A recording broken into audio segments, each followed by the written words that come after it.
नमस्कार। लोक कथाओं के सफर को थोड़ा और आगे बढ़ाते हैं और चलिए आज की कहानी सुनते हैं। पिता की सीख। गोपाल एक छोटा बच्चा था जो अपने माँ बाप का इकलौता बेटा था। लेकिन दुर्भाग्यवश जब गोपाल 2 वर्ष का था तो उसकी माँ की मृत्यु हो गई और उसके लालन पालन की सारी जिम्मेदारी उसके दादी माँ पे आ गई। दादी के लाड़ प्यार में गोपाल बहुत ही शौक हो गया था। वो बहुत बदमाशी करता था। उसके पिता एक धनी किसान थे, फिर भी वो मेहनत पर विश्वास करते थे और प्रतिदिन सुबह से शाम तक अपने खेत में काम किया करते थे। गोपाल की शैतानी बहुत बढ़ने लगी तो गोपाल के पिता ने गांव के स्कूल में उसका दाखिला करा दिया। गोपाल स्कूल जाने लगा, लेकिन उच्च शिक्षा की व्यवस्था उस जमाने में गांव में नहीं थी, इसलिए गोपाल को शहर भेजा गया पढ़ने के लिए। गोपाल को पढ़ने में तो मन लगता था, लेकिन जब वो शहर गया और शहर के रहन सहन को देखा तो गांव और गांव की संस्कृति उसे बेकार लगने लगी। उसे लगता कि गांव जाके कुछ नहीं मिलने वाला है, इसलिए वो शहर में ही रहना पसंद करता था। पिता धनी थे, इसलिए वो किसी न किसी बहाने से पैसे मंगा लेता था। पैसों की कमी उसके पास नहीं थी और इस कारण बहुत से मित्र उसके बनते गए। दिन प्रतिदिन मित्रों की संख्या बढ़ती गई और उन मित्रों के साथ मौज मस्ती में जिंदगी गुजरती गई।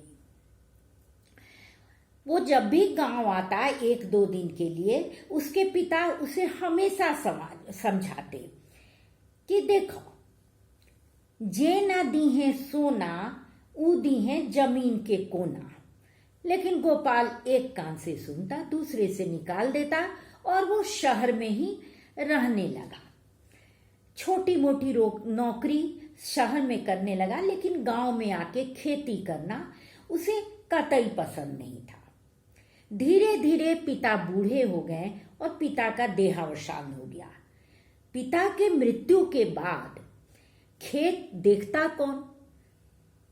तो जमींदार ने खेत को अपने कब्जे में ले लिया। अब पैसा आना बंद हो गया।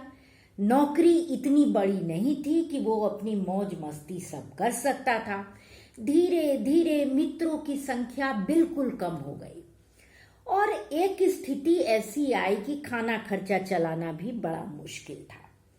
तो वो गांव लौट आया। गांव लौटा तो गांव में करता क्या?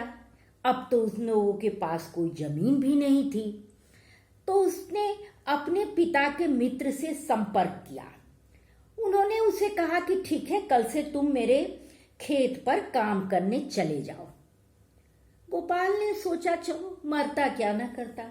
वो चला गया खेत पर काम करने। तो शुरू के कुछ दिन तो उसको खेत में बिल्कुल मन नहीं लगता था, लेकिन पैसा चाहिए था, खाना चाहिए था, रहन सहन के लिए कुछ तो चाहिए था। तो उसने मन मार के काम करना शुरू कर दिया। धीरे धीरे खेत को जोतना, खेत में बुआई करना, ये सारे कार्य वो सीखने लगा और करने लगा, लेकिन उसका मन नहीं लगता था। एक दिन जब उसने देखा कि उसके बोए हुए बीज से अंकुरन हो रहा है और पूरी खेती, पूरा जो जमीन है वो हरे हरे पौधों से पट गया है, तो उसे बड़ा आनंद आया। और धीरे धीरे जब फसल लहलहाने लगा और उससे पैसे प्राप्त हुए तो उसे रुचि होने लगी कि किसी तरह चलो खेती करते हैं, और वो उसमें रुचि लेने लगा, मन से काम करने लगा। धीरे धीरे उसका काम इतना बढ़ गया, उसके पास थोड़ा थोड़ा पैसा करके आने लगा, तो वो गांव में ही थोड़ी थोड़ी जमीन खरीदना शुरू किया और उस पे अपनी खेती शुरू कर दी। धीरे धीरे वो धनाढ्य हो गया। धीरे धीरे वह इस लायक हो गया कि वह अपना खाना खर्चा चला सके और अपने घर परिवार को भी देख सके। लेकिन हर समय उसे अपनी पिता की सीख हमेशा याद आती थी कि जे ना दीहें सोना से दीहें जमीन के कोना।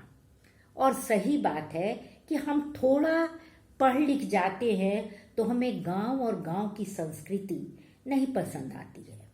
आज के युग में खेती बाड़ी करना लोग नहीं पसंद करते हैं। बड़े बड़े मल्टीनेशनल कंपनी में नौकरी करना, पैसा कमाना आज का ध्येय हो गया। और इस कहानी में यही सिखाया गया है कि बड़े बुजुर्गों के अनुभव से सीखना और गांव की मिट्टी, जिस मिट्टी से आप जुड़े हैं, उस मिट्टी का सम्मान करना। तो यदि कहानी पसंद है तो फिर हम मिलते हैं कल एक नई कहानी के साथ। धन्यवाद।